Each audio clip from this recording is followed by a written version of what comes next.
तो दोस्तों अब हम पढ़ेंगे क्रिस्टलाइन सॉलिड्स के टाइप। तो क्रिस्टलाइन सॉलिड्स जो हैं ये 4 टाइप्स के हैं, आयनिक solids, molecular solids, metallic solids, covalent solids. ठीक है, तो इनके बारे में पढ़ते हैं। सबसे पहले हम आयनिक सॉलिड्स के बारे में पढ़ेंगे। अगर टेलीग्राम ग्रुप से आप नहीं जुड़े हैं तो ये टेलीग्राम चैनल है केमिस्ट्री किंगडम, केमिस्ट्री किंगडम, इसमें आप जुड़ सकते हैं ताकि आपको लिंक्स मिलते रहें, नोट्स मिलते रहें, जो भी। तो एग्ज़ाम 2021 की सीरीज़ चल रही है, 2021 में जो एग्ज़ाम होना है उसके लिए हम ये कर रहे हैं कि मॉडिफाइड सिलेबस के साथ। तो क्रिस्टलाइन सॉलिड्स की जो फर्स्ट टाइप है वो है आयनिक सॉलिड्स। चलिए बात कर लेते हैं आयनिक सॉलिड्स के बारे में। सबसे पहले तो जो इम्पोर्टेंट बात होती है ना वो ये होती है कि आपसे पूछ लेते हैं इनके एग्जाम्पल बताइए कौन कौन से हैं आयनिक सॉलिड्स के। तो जैसे NaCl आयनिक सॉलिड का एग्जाम्पल है, KCl आयनिक सॉलिड का एग्जाम्पल है, CaF2 आयनिक सॉलिड का एग्जाम्पल है, ZNO आयनिक सॉलिड का एग्जाम्पल है। तो ये जो है एग्जाम्पल्स हैं एटसेट्रा, बहुत सारे हैं आयनिक सॉलिड्स के। दूसरा आपसे ये पूछ सकते हैं कि ये जो आयनिक सॉलिड्स हैं इनके कॉन्स्टिट्यूएंट्स कौन कौन से हैं। तो याद रखो दोस्तों, ये बनते हैं किससे? पॉजिटिव, इनके नाम से ही पता लग रहा है, एंड नेगेटिव आयंस। पॉजिटिव और नेगेटिव आयन से मिलकर ये बनते हैं। जैसे NaCl की बात करें आप तो आगे डिटेल से हम पढ़ें भी गए कि क्रिस्टल कैसे बनता है इसका। तो NaCl जैसे Na positive Cl negative, Na positive Cl negative, Cl negative Na positive Cl negative, Na positive and so on, ऐसे होते हैं। तो पॉजिटिव और नेगेटिव आयन से मिलकर बनते हैं। देखिए 2 टाइप के जब आयन्स मिल रहे हैं तो हम ये पढ़ते आए हैं कि अपोजिट चार्जेस क्या करते हैं, एक दूसरे को अट्रैक्ट करते हैं और सेम चार्जेस एक दूसरे को रिपेल करते हैं। तो इनके बीच में जो फोर्स है अट्रैक्शन का, वो फोर्स आएगा और उस फोर्स का नाम दे दिया जाए तो बहुत अच्छा रहे। तो इलेक्ट्रोस्टैटिक फोर्स ऑफ अट्रैक्शन ये काम करता है किसमें? आयनिक सॉलिड्स में। तो आयनिक सॉलिड्स में इलेक्ट्रोस्टैटिक फोर्स ऑफ अट्रैक्शन काम करता है, मींस जो अपोजिटली चार्ज्ड आयन्स के बीच में है वो फोर्स। इसको सिंपली आप कूलम्बिक फोर्स भी बोल सकते हो, वो एक ही चीज़ है। अब अगर हम बात करना चाहें इनकी कंडक्टिविटी की, तो देखिए ये जो सॉलिड्स हैं आयनिक सॉलिड्स, ये सॉलिड स्टेट में अच्छे कंडक्टर नहीं होते हैं। सॉलिड स्टेट में इलेक्ट्रिसिटी के ये बैड कंडक्टर्स हैं। कोई पूछे कि ऐसा क्यों, तो आप बताएंगे कि सॉलिड स्टेट में इनके जो आयन्स होते हैं वो मूव नहीं कर सकते, अनेबल टू मूव। ठीक है, अगर ये कुछ आपको, जैसे बहुत से बच्चे बोलते हैं कि सर ये दिखाई नहीं दे रहा है, ये जो अल्फ़ाबेट्स हैं छोटे हैं, तो उसका इलाज ये है कि केमिस्ट्री किंगडम टेलीग्राम ग्रुप से जुड़ें या मेरी वेबसाइट है www.sanjitfogart.com, वहाँ पर ये नोट्स हैं, वहाँ से आप डाउनलोड कर लें, आपको और ज़्यादा सुविधा रहेगी, आप उनके प्रिंट भी ले सकते हैं। तो सॉलिड स्टेट में क्या होता है, आयनिक जो सॉलिड्स हैं वो बैड कंडक्टर हैं, क्योंकि जो आयन्स हैं वो इतने ज़्यादा जकड़े हुए हैं कि वो हिल डुल नहीं सकते हैं। लेकिन हाँ, अगर आप इनको मोल्टन स्टेट में ले आए, मीन्स इनको पिघला दो आप, या एक्वस, एक्वस का मतलब वाटर के साथ, तो मोल्टन और एक्वस स्टेट में अगर आप इनको ले आते हो तो ये फिर अच्छे कंडक्टर्स होते हैं।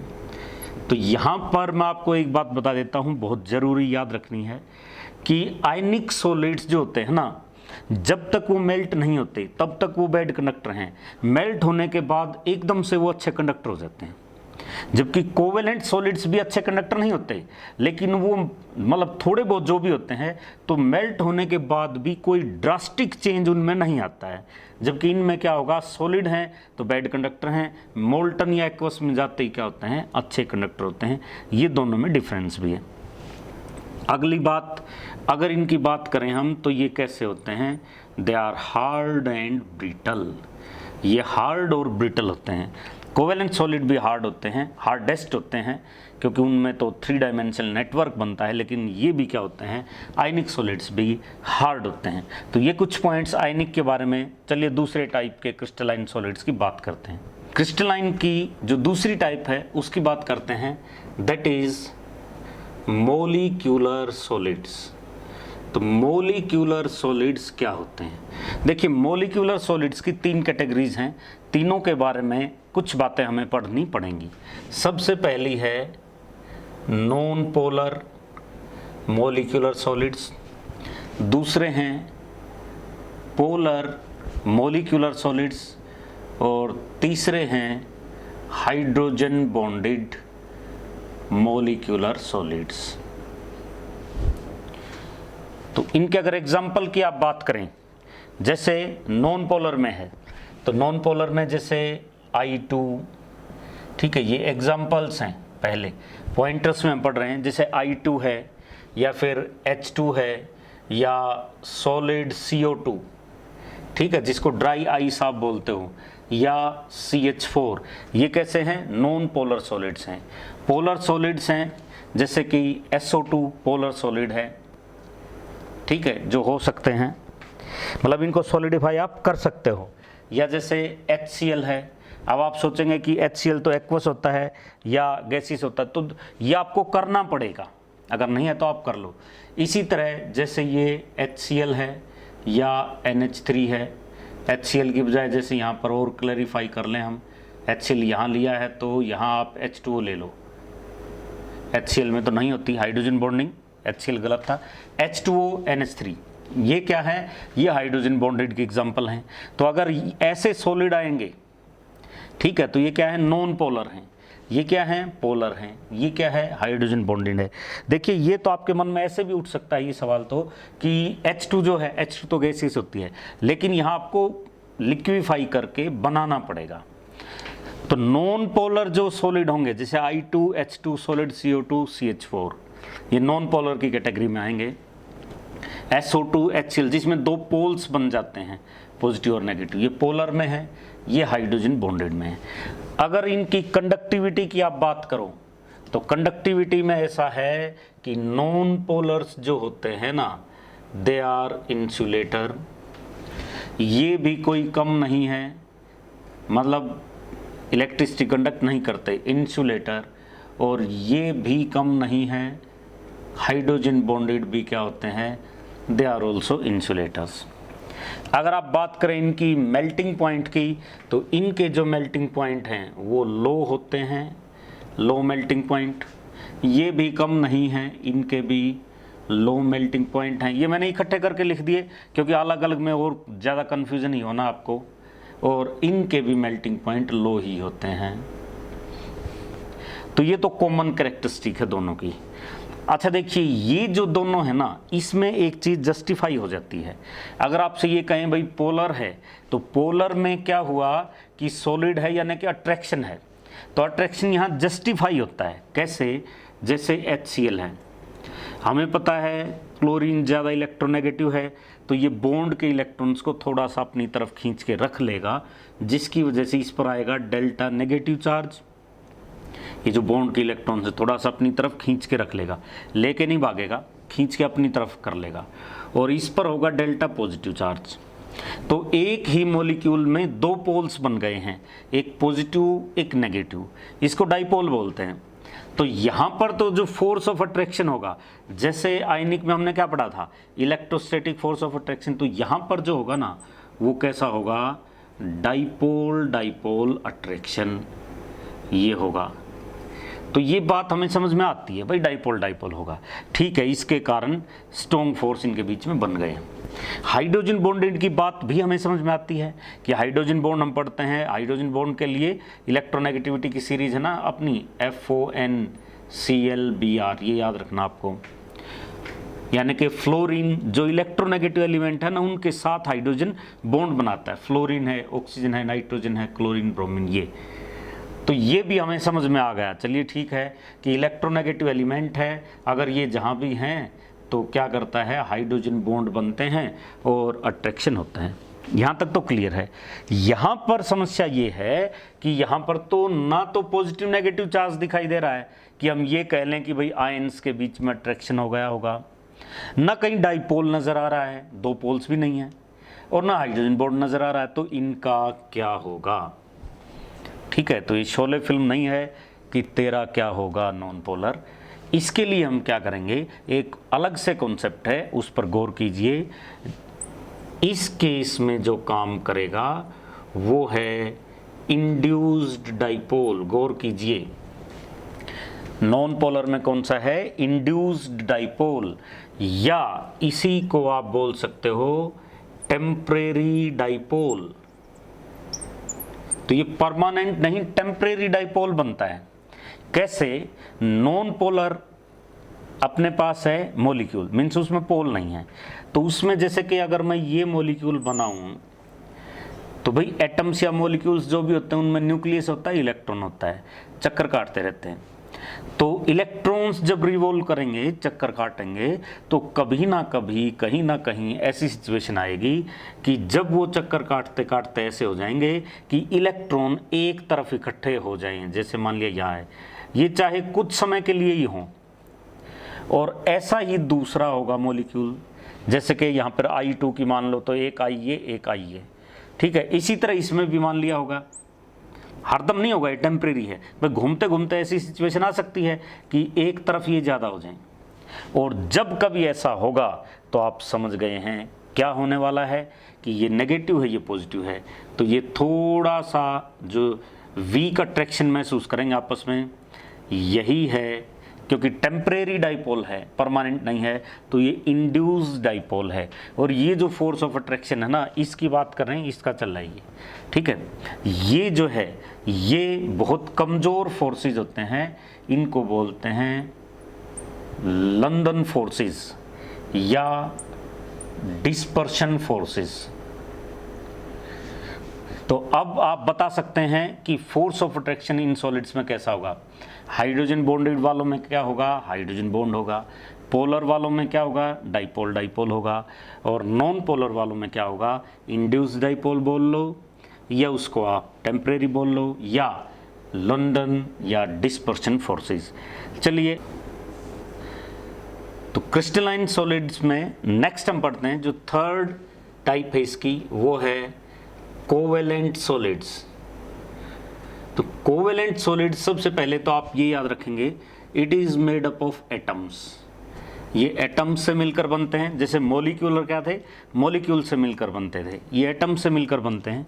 आयनिक थे, वो आयन से मिलकर बनते हैं। और मेटलिक जो फोर्थ हैं वो मेटल एटम से मिलकर बनते हैं। तो कोवेलेंट किससे मिलकर बनते हैं, एटम से।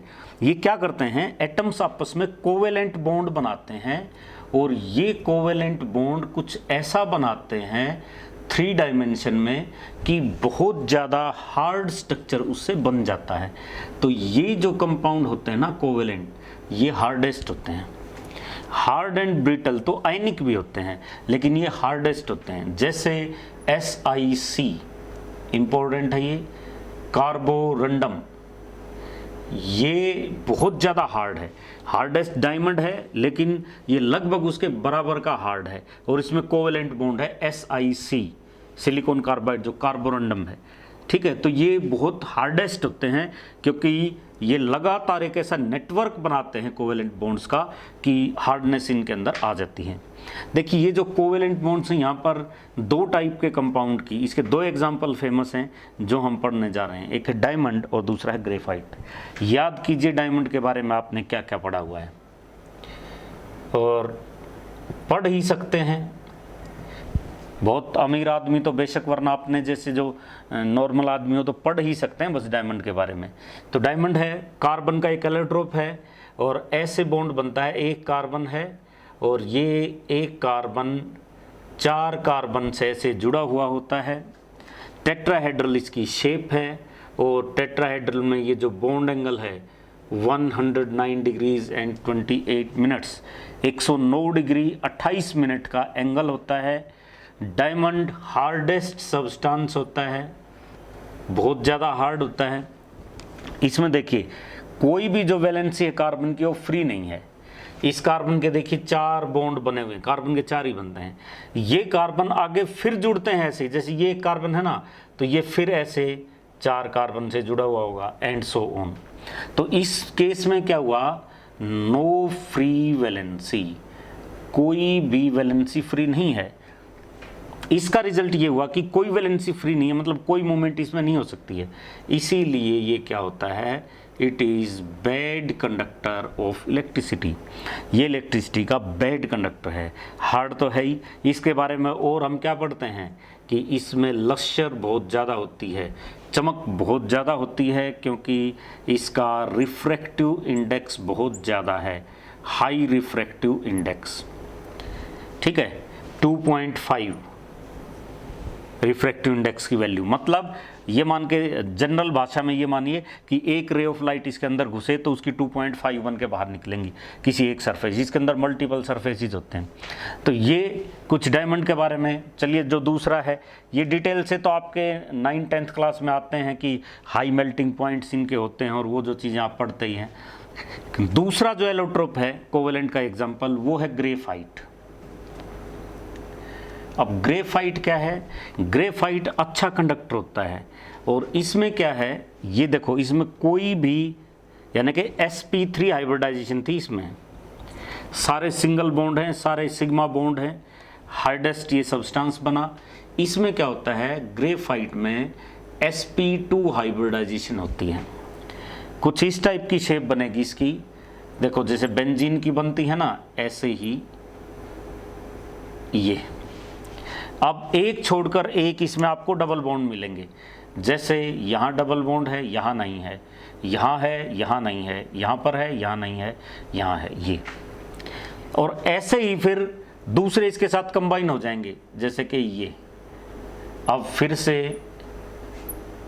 ये है, फिर से ये डबल बॉन्ड, ये डबल बॉन्ड, ये, और ये तो यहाँ पर है ही। तो इस टाइप की क्या होती है, बॉन्डिंग हो जाती है इनकी। अब इसमें देखिए आपको एक कार्बन फ्री मिलेगा।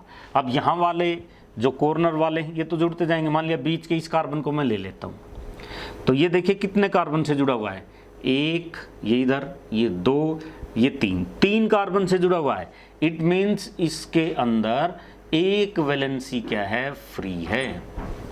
और अगर फ्री वैलेंसी है, इसका मतलब ये हुआ कि यहाँ पर क्या हो सकती है, कंडक्टिविटी हो सकती है। तो ये अच्छा कंडक्टर होता है इलेक्ट्रिसिटी का ग्रेफाइट, बावजूद इसके कि ये एक क्या है, नॉन मेटल है। ग्रेफाइट नॉन मेटल होने के बावजूद भी इलेक्ट्रिसिटी का अच्छा कंडक्टर होता है। इसके अलावा यही जो इसकी बातें हैं वो इसको किस अंजाम तक पहुंचाती हैं, वो पहुंचा देती हैं, ये सॉफ्ट हो जाता है, बहुत सॉफ्ट है, सोपी टच में है, जैसे ग्रीस जो होता है, ठीक है, व्हीकल्स में यूज़ करते हैं, वो ग्रेफाइट होता है। इसके अलावा जो पेंसिल का सिक्का होता है, पेंसिल लेड, वो क्या है, ग्रेफाइट है। अब देखिए पेंसिल से हम लिखते हैं, अब ये जैसे प्लास्टिक है, क्या इससे हम लिख सकते हैं, लिख तो सकते हो लेकिन कुछ दिखाई नहीं देगा, क्यों, क्योंकि पेंसिल का जो सिक्का है वो ग्रेफाइट है, तो उसकी जो लेयर्स होती हैं वो एक दूसरे के ऊपर से स्लिप हो जाती हैं। तो जैसे ही आप कागज़ पर चलाएंगे तो वो लेयर्स वहाँ पर चिपकी हुई रह जाती हैं, तो हमें वो लिखा हुआ दिखाई देता है।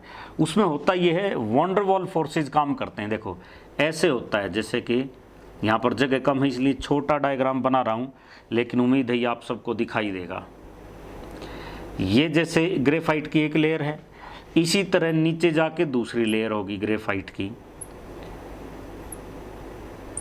और ये जो लेयर्स है ना, इनके बीच में जो फोर्स काम करेंगे, ठीक है, ये वीक वंडरवॉल फोर्सेस होंगे,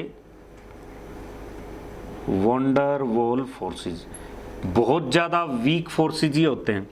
तो वीक फोर्सेस की वजह से क्या होगा, ये जो लेयर्स हैं एक दूसरे के ऊपर से स्लिप हो जाएंगी, स्लिप हो जाएंगी तो ये सॉफ्ट भी हो जाता है, ठीक है, और इसकी लेयर्स कागज़ पर एज इट इज़ रह जाती हैं। तो ये रीज़न होता है। ये था कोवेलेंट सॉलिड्स। आखिरी है मेटेलिक सॉलिड्स, क्रिस्टलाइन की फोर्थ टाइप, उसके बारे में और जान लेते हैं। तो जो फोर्थ टाइप है क्रिस्टलाइन सॉलिड्स की, वो है मेटेलिक सॉलिड्स। तो आओ जान लेते हैं मेटेलिक सॉलिड्स के बारे में। मेटेलिक सॉलिड्स वो होते हैं जिनमें मेटेलिक बॉन्ड्स होते हैं।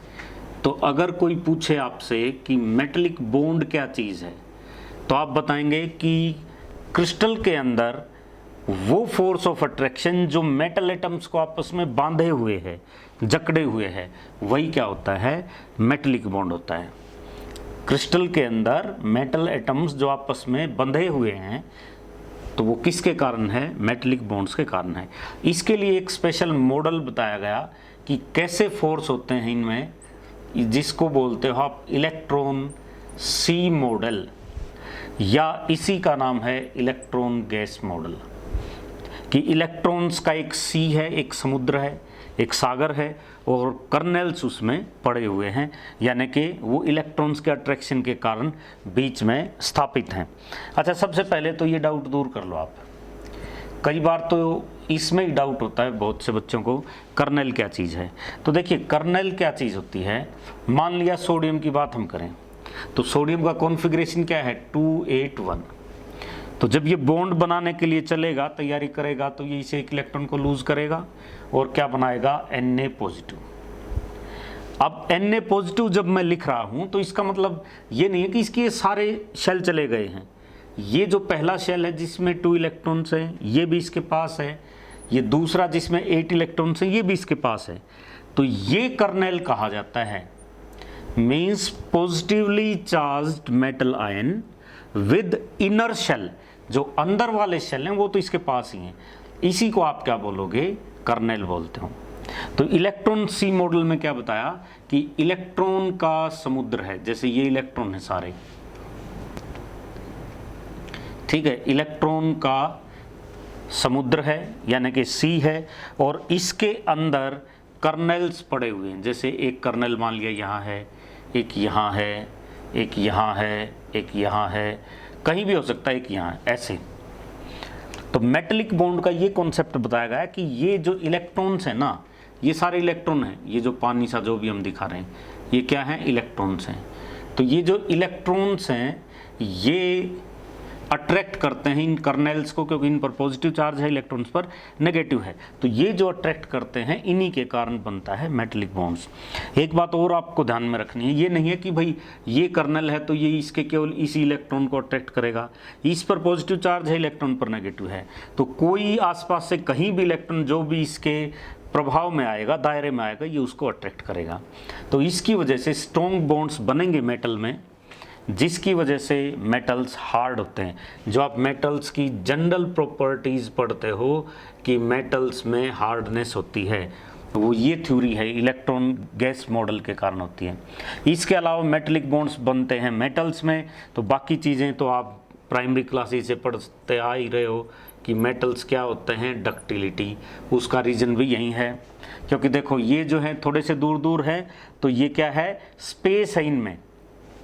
तो जब इनको ड्रॉ करोगे, खींचोगे, तो इनको वायर्स की फॉर्म में आप खींच सकते हो, जिस प्रॉपर्टी को क्या बोलते हैं? डक्टिलिटी। इसी तरह जैसे आप बोलते हो कि इनको पीट पीट कर इनकी शीट्स बनाई जा सकती हैं। Metals can be beaten into thin sheets, जिसको आप क्या बोलते हो? मेलिएबिलिटी। तो ये जो मेलिएबिलिटी है, यानी कि आप बिल्कुल थिन शीट्स बना सकते हो, ये भी किसकी वजह से है? ये इस मॉडल की वजह से। जैसे आप पीटोगे तो बहुत सारा स्पेस पड़ा हुआ है खाली, ये जो है खींचते चले जाएंगे और पतली शीट्स की फॉर्म में ये आ जाते हैं। या कंडक्टिविटी है कि बहुत अच्छे कंडक्टर होते हैं, तो फ्री इलेक्ट्रॉन्स जहाँ भी होंगे जो मूव कर सकते हैं, वहीं पर क्या होती है? कंडक्टिविटी होती है। तो मेटलिक सॉलिड्स जो भी, चाहे आप कॉपर की बात करें, गोल्ड की बात करें, आयरन की बात करें, तो ये मेटलिक सॉलिड्स में मेटल एटम्स आपस में क्रिस्टल में बंधे हुए होते हैं। किसके कारण? मेटलिक बॉन्ड्स के कारण। तो दोस्तों, ये हमने क्या पढ़ा? क्रिस्टलाइन सॉलिड्स के कितने टाइप्स होते हैं।